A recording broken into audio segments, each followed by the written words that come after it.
আজকে আমি বানাবো বেগুন বড়ি দিয়ে পালং শাক। শীতের শাক মানেই পালং শাক। আমি নিয়েছি বেগুন, কাঁচা লঙ্কা, বড়ি, সাদা তেল আর অল্প নুন ও চিনি। প্রথমে আমি দিয়ে দিলাম কড়াই গরম হলে কিছুটা পরিমাণে সাদা তেল। এরপর দিয়ে দিলাম 5 ফোড়ন ও শুকনো লঙ্কা।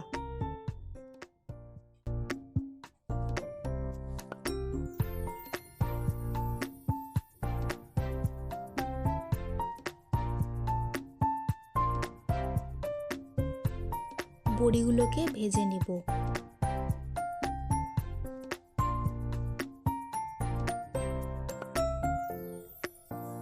তারপর ভেজে উঠিয়ে রাখবো।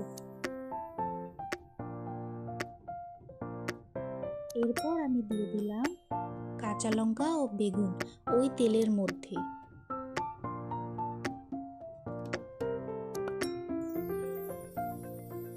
বেগুনগুলো একটু হালকা লাল করে ভেজে নিব।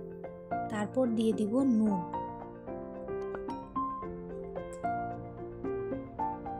তারপর দিয়ে দিব অল্প হলুদ আর চিনি। চিনি আর হলুদ একসাথে দিয়ে দিলে শাকের রংটা খুব সুন্দর আসে। একবার এইভাবে বানিয়ে খেয়ে দেখবেন, আশা করি ভীষণ ভালো লাগবে।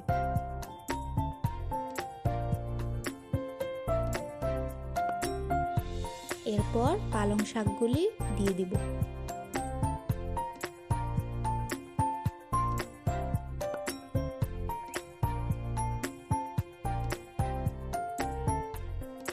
কিছুক্ষণ নাড়াচাড়া করলেই শাক থেকে জল ছেড়ে দেবে।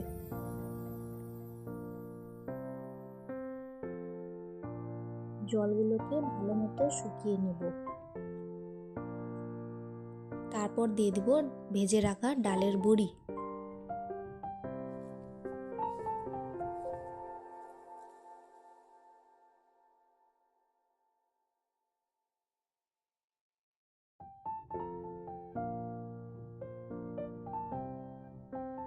এরপর দিয়ে দিলাম হাফ চামচ আটা বা ময়দা।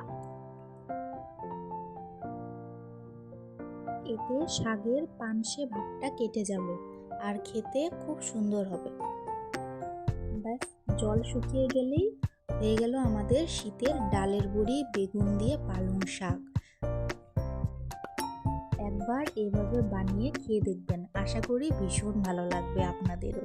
Thank you.